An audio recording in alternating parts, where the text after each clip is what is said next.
Ndabahaye mwaramutse mwese canke mwiriwe bivanye naho buri umwe aherereye banywanyi mudateba kubana natwe ngaha kuri imbonesha kure mwe rudende bakiriza amakuru atosoye abarabana n'umutekano politique ubanye n'amakungu ndetse n'ubuzima bwa munsi bw'abanyagihugu. Turi mu gitondo cya kare kuwa Mungu kwigenekerezo rya kabiri mu nyonyo 2025 aho tugiye kurabira hamwe ibiri kubera mu buseruko bwa leta yaranira intwaro rusange ya Kongo. Tayari Fdnb komeje gutegura abasirikare benshi bagomba kurungikwa mu buseruko bwa leta yaranira intwaro rusange ya Kongo. Yatangiye gukora engagement kubirabana n'ibiri kugenda bigaragara ndetse n'ibiri kugenda vyibonekeza bijyanye no kwinjiza urwaruka mu gisoda. Turaza kurebera hamwe ibijyanye n'ibiri kugenda bikorwa bijyanye no gutegura ingabo zigomba kuza gufata ndetse no gufatanya n'abantu ibirabana n'urugamba. Turaza ro kubyinjiramo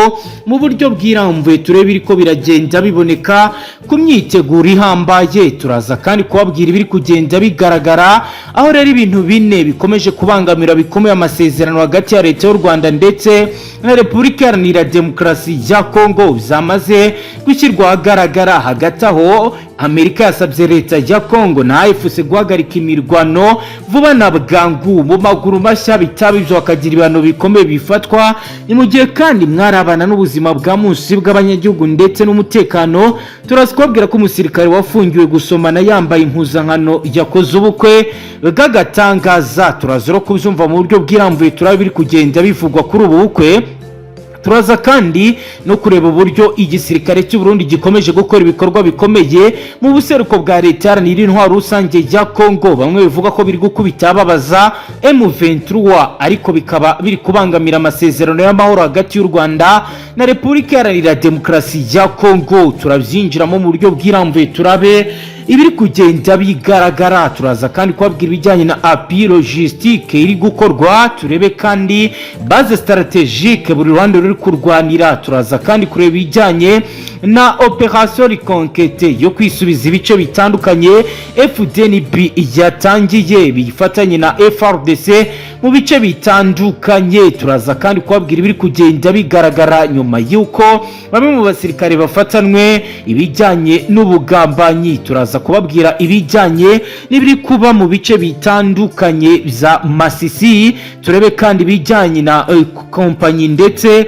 na za section ziri kugenda zijya mu misozi itandukanye. Turajya Katunguru, tujye Kamuha, tujye Bunyampuri, turebe ibiri kugenda biba. Turabwira ibiri kuba bijyanye na contact de fi position avance ndetse turaza kubabwira ibijyanye na double insacrement tactique. Turebe attaque entre turebe iri kugenda bigaragara. Abanywanyi turaza kubabwira ibijyanye na 12e brigade reaction rapide yamaze koherezwa mu bice bitandukanye. Tubabwire kandi n'abakomanda bo muri regima y'ibihumbi 311 bamaze kugera mu bice bikikije ndeti no operation ikomeye mu bice bya Katare nayitwa Kanyangwe. N'urugamba rukomeye rugiye kuba muri bice bya ndeti M23 imaze kwigarurira. Turaza kubabwira ibijyanye na ligne de expansion ibijyanye no kwagura ibice bitandukanye M23 igenzura byatangiye kwibonekeza mu buryo budasanzwe. Banywanyi turakomeza tubabwira ibijyanye n'aba officier du renseignement militaire bamaze kugera mu bice bitandukanye za Kivu y'Amajyaruguru. Turebe kandi compagnie spéciale yahawe gahunda yo gukora operation offensive mu bice bitandukanye by'iwarikari ndetse ni Rubero. Tayari turaza kubabwira ko muri leta yaranira intwaro rusange ya Kongo kuri ubu hamaze kuvumburwa andi makuru akomeye kubikomeje kugenda bitegurwa ndetse n'ibikomeje kugenda bikorwa, aho bitangazwa ndetse bikanemezwa ko hari umugambi ukomeye M23 yaburishemo warugamije kuba wahungabanya umutekano i Goma. Turazoro kubabwira ibiri kugenda bigaragara muri politique. Turaza kureba iri kuvugwa muri Tanzania aho rero u Burundi bwagenewe ubutumwa bukomeye perezida wa Tanzania, aho rero son excellence Evariste Ndayishimiye yanditse ubutumwa bukomeye ndugu dada muhasuru Sumia kwa niyabu. Akaba rero yagaragaje ibidasanzwe birebana n'ibikomeje kugenda bigaragara, aho rero yamuhaye isezerano rikomeye agira ati Burundi na Tanzania zitaendelea na ushirikiano bora kwa ajili ya maendeleo ya pamoja. aho rero yagaragaje ko Burundi na Tanzania bigomba kugana imbere bifatanyije. Tayari ni muze tubane kuri page ikomeye turebe ko byatangiye bitangazwa binyuze kuri US Senior Advisor for Albania, aho yagize ati the EDRC and the AFCM23 have made encouraging progress through the Doha peace process, demonstrating shared commitment to peace and stability in Eastern DRC. However, recent ceasefire violation between the DRC and M23 threaten to determine these achievements. All must honor their commitment made in Doha, including maintaining the ceasefire and full engaging the ceasefire monitoring mechanism to rebuild the trust and reduce tension on the ground. With sustainable effort, there is a real opportunity to advance to forward lasting peace and prosperous future for the region. Banywanyi muze tubane kuri page ikomeye yanditseho amakuru aremereye. Ibi ni ibyanditswe na US Senior Advisor wagaragaje ibijyanye n'ibiri kugenda biba, aho rero bagaragaje ibijyanye n'ibiri kubera munsi y'ubutayu bwa Sahara. Turababwira rero biri kugenda biba ngatu nk'ubisanzwe rero tubashyikiriza amakuru atosoye abarabana n'umutekano, politique, ububanyi n'amakungu ndetse n'ubuzima bwa munsi bw'abanyagihugu. Kuri rero dukurikiye bwa mbere tushonda sabone ntuzongere gucika ukundi n'amakuru ndetse n'ibiganiro tubashyikiriza ngaha. Reka duhere kwavugwa kubirebana n'igisirikare cy'u Burundi. Minisitiri w'ububanyi n'amahanga Ambasaderi Nduhungirehe yagaragaje ibintu bine bikomeye bibangamira amasezerano y'amahoro u Rwanda na Repubulika Iharanira Demokarasi ya Kongo basinyanye, birimo kuba ingabo z'iki gihugu zikomeje imikoranire n'ingabo z'u Burundi. Nduhungirehe yabigarutseho mu kiganiro kugirana na televiziyo ya TV5 Monde ku igenekerezo rya 27 Gitugutu, ubwo u Rwanda na Repubulika ya Demokarasi ya Kongo bizasinyanaga amasezerano y'amahoro nyuma y'ibiganiro ibihugu byombi bizahuriyemo na Leta Zunze Ubumwe za Amerika. Icyakora nyuma y'amezi ane aya masezerano asinywe, gushyira umukono ku ngingo zigize bikomeje kuba ikibazo gikomeye. Minisitiri Nduhungirehe yagaragaje ko ibiganiro bya Washington bigenda neza, ariko ku bikorwa bya Leta ya Repubulika ya Demokarasi ya Kongo bihabanye kuko bikomeje kurenga ku byari byaremejwe. Ati ibiganiro biri kugenda neza i Washington, ariko ingabo za Repubulika ya Demokarasi ya Kongo ziracyarenga ku gahenge zirasa ibisasu buri munsi. Hari kandi imvugo zibiba urwango zibasira abanyekongo bavuga ikinyarwanda barimo n'abanyamurenge. Umukuru wa diplomasi y'u Rwanda yagaragaje kandi ko kuba Repubulika ya Demokarasi ya Kongo iri gukoresha abacancuro b'abanyamahanga birimo abaturutse mu mutwe wa Black Water n'ingabo z'u Burundi zirenga 14,000 zoherejwe mu bice bitandukanye by'intara Kivu y'Amajyepfo nabyo ari ikibazo kiri kuriya kwari amasezerano. Ati abacancuro b'abanyamahanga barimo abanyakolombiya baturutse muri Black Water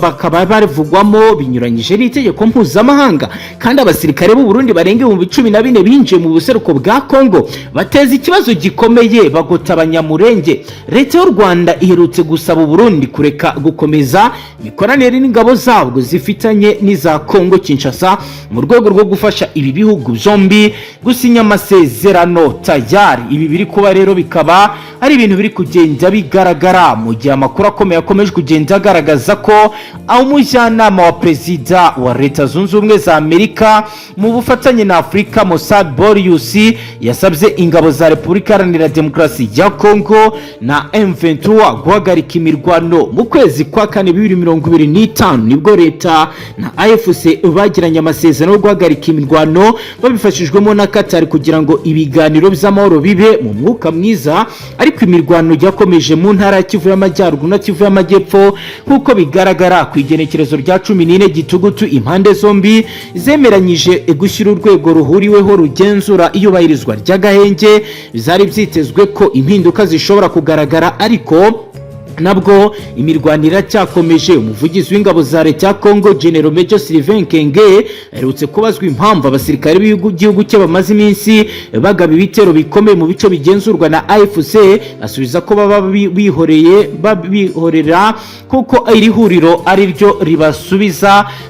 General Major Sylvain Kenge yagize ati ntidukorera mu nsengero, ni mu nsengero bavuga ngo niba ukubiswe umusaya w'ibumoso utege n'iw'iburyo ntidushobora guhora tureberera abadutera n'abadushotora ntacyo dukora bavuga ko twarashe ariko baradushotora kuri uyu kwigenekerezo rya mbere gitugutu Boris tangaje ko leta ya Kongo na AFC byateye intambwe zitanga icyizere binyuze mu biganiro bya Doha kuko byombi byagaragaje ko bishaka ko uburasirazuba bw'iki gihugu bugira amahoro n'umutekano ariko akurenga ku gahenge gaheruka hagati ya leta ya Kongo na M23 gushobora gusubiza inyuma izi ntambwe zatewe byose bigomba kubahiriza ibyo biyemeje Doha birimo kubahiriza gahenge bigakomeza mu buryo bwuzuzanya n'urwego rugenzura iyubahirizwa ry'agahenge kubaka icyizere kugabanya ubushyamirane.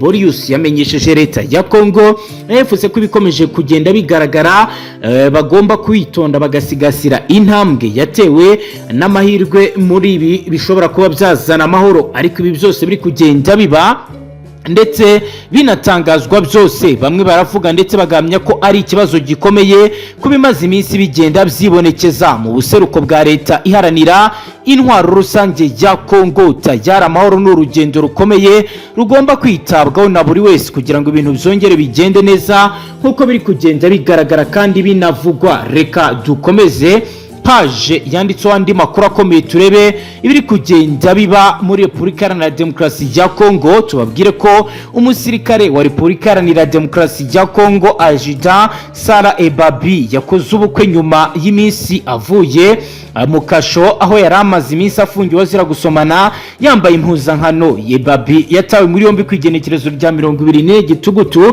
2025 nyuma y'amafoto n'amashusho ye n'umukunzi we byakwirakwiye ku mbuga ngurukana bumenyi cyane cyane urubuga rwa TikTok.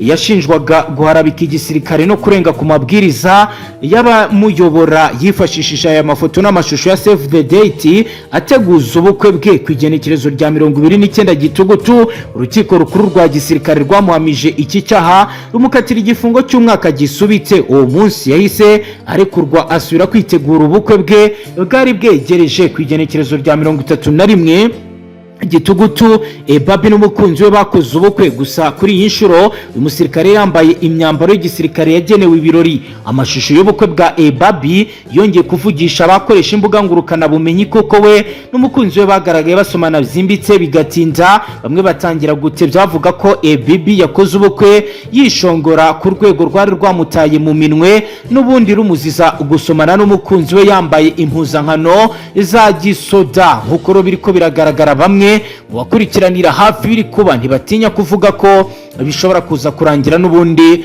yongeye gutabwa mu minwe ariko suko bimeze ibi byo yarabyemereye. Reka dukomeze n'amakuru y'ibikomeje kugenda bigaragara turebe ibiri kuvugwa ndetse n'ibiri kugenda bigaragara mu mice itandukanye. Tujye ku ruhando rwa politike tujye mu gihugu cya Tanzania. Perezida Samia Suluhu Hassan wa Tanzania yamaganye abamaze iminsi bigaragambya bamusaba gufungura abanyapolitike batavuga rumwe n'ubutegetsi bwe bari guhatana nawe mu matora y'umukuru w'igihugu kuva yatangira amatora kwigenekerezo rya 29 gitugutu 2025 mu gihugu cya Tanzania. Ibintu ntabwo byongeye kugenda neza. Uzuruko bishoye mu mihanda mu mijyi itandukanye banenga icyemezo cya leta yafashe cyo gufunga abanyapolitike barimo Tundu Lissu w'ishyaka Chadema.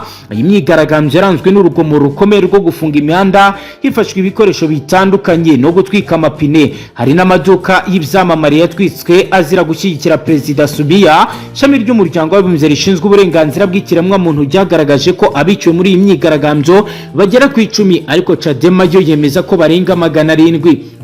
Umunsi w'ejo ku wa gatandatu w'indwi kwigenekerezo rya mbere mu nyonyo 2025 komisiyo y'amatora ya Tanzania yatangaje ko Perezida Samia yatsinze amatora ku majwi angana na 97.36% inamuha icyemezo cy'insinzi. Nyuma yo guhabwa iki cyemezo Perezida Samia yafashe ijambo atangaza ko imyigaragambyo inyuranyije n'amategeko kandi ko bayikoze nta rukundo bari bafitiye igihugu. yagize ati ibyabereye mu mujyi wa Dar es Salaam, Arusha, Mwanza, Mbeya na Musongwe ntibyari byiza kandi nta rukundo rw'igihugu byari birimo. Urukundo no kubaka igihugu so gusenya igihugu cyubatswe mu byuya n'imbaraga za bene igihugu. Yagaragaje ko imyigaragambyo yamubabaje cyane, asaba abaturage kwirinda ibyatuma umutekano w'igihugu uhungabana bagatanga umusanzu wabo kugira ngo igihugu gitekane. Perezida Samia yatangaje ko inzego z'umutekano zidashobora kwemera ko abantu basenya igihugu, bityo ko zigomba gukora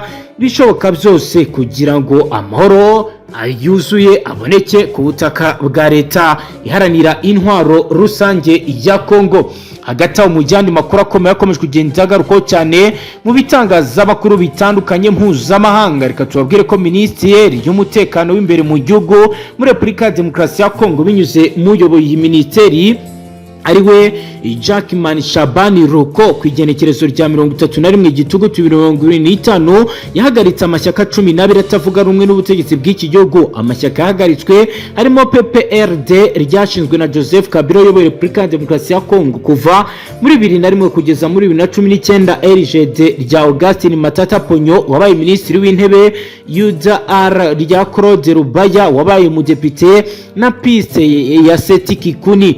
Harimo kandi andi mashyaka nka AAP rya Theophile Mbemba wabaye minisitiri w'umutekano w'imbere, MCPL ya Jean Claude Viwemba wabaye umudepite, ATAD rya Joseph Makira wabaye guverineri w'intara Equateur, MRP rya Frank Diango, UPC, COFEDEC, ADCP, PNSK.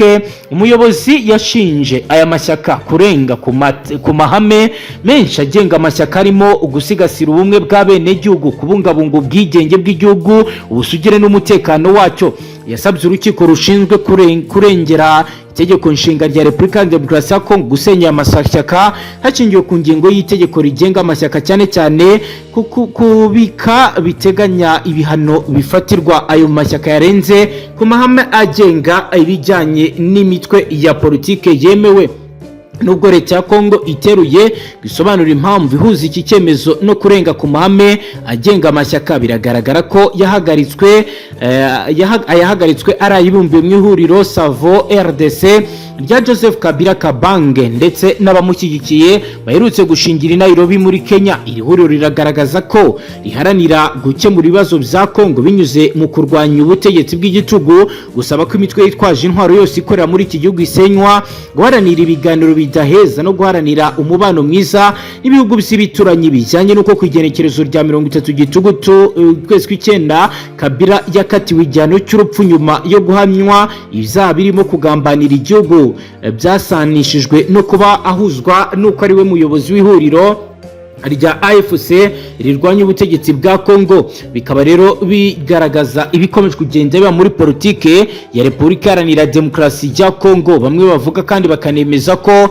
harimo ibibazo bikomeye bigomba kuba byahita bihagarara mu maguru mashya, umutekano ukongera ukagaruka. Kugeza ubu rero benshi makurikiranira biri kugenda biba bikaba bivugwa ko AFC na leta ya Kongo bagiye gutera indi ntambwe ibaganisha ku masezerano. Ibi rero ni ibyatangajwe na Minisiteri y'Ububanyi n'Amahanga ya Katari, aho ihuriro AFC na Repubulika ya Demokarasi ya Kongo bigiye gushyira undi mukono ku masezerano n'amahame agamije gushyira ku bijyanye n'amasezerano n'ikiciro cya gatatu. Biteganyijwe ko aya mahame azashyirwaho umukono mu cyumweru gitaha nyuma y'ibiganiro bimaze hafi ukwezi bihuriza hamwe intumwa za leta ya Kongo na guverinoma ya Kongo na M23. Guverinoma ya Qatar iherutse gushyikiriza AFC M23 na leta ya Kongo umushinga mushya w'amasezerano y'amahoro, ariko hari ingingo impande zombi zitumvikanyeho zirimo ko iri huriro rikomeza kugenzura ibice ririmo mu ntara ya Kivu y'Amajyaruguru na Kivu y'Amajyepfo. AFC yagaragaje ko izaguma muri ibi bice kandi kwizashobora kubirindira umutekano kurusha uko leta yabikoraga. Bikaba rero bijyanye binasobanuye ibijyanye n'ibiri kugenda bigarukwaho nubwo ku igenekerezo rya 14 Gitugutu AFC na leta ya Congo bagiranye amasezerano yo gushyiraho urwego ruhuriweho ruzajya rugenzura ibahirizwa ry'agahenge impande zombi zashyizeho umukono. AFC yamenyesheje umuryango mpuzamahanga ko ingabo za leta ya Congo ziri kugaba ibitero ku birindiro bagenzura bakoresheje drone, imbunda nini mu bice bitandukanye nk'uko rero byagiye bigaragara. Nazo zisobanura ko urugamba atari muri kiliziya w'umukristo asabwa gutega umusaya w'ibumoso mu gihe bamukubise urushyi rw'iburyo. Ni nuko rero dusoje banywanya amakuru yaragezweho. Cyo usabwa rero nta kindi kuri dukurikiye bwa mbere itura munsi ya video fyonde sabone ngato bashyikiriza amakuru atosoje arabana n'umutekano, politique, ububanyi n'amakungu ndetse n'ubuzima bwa munsi bw'abanyagihugu. Hasta la vista.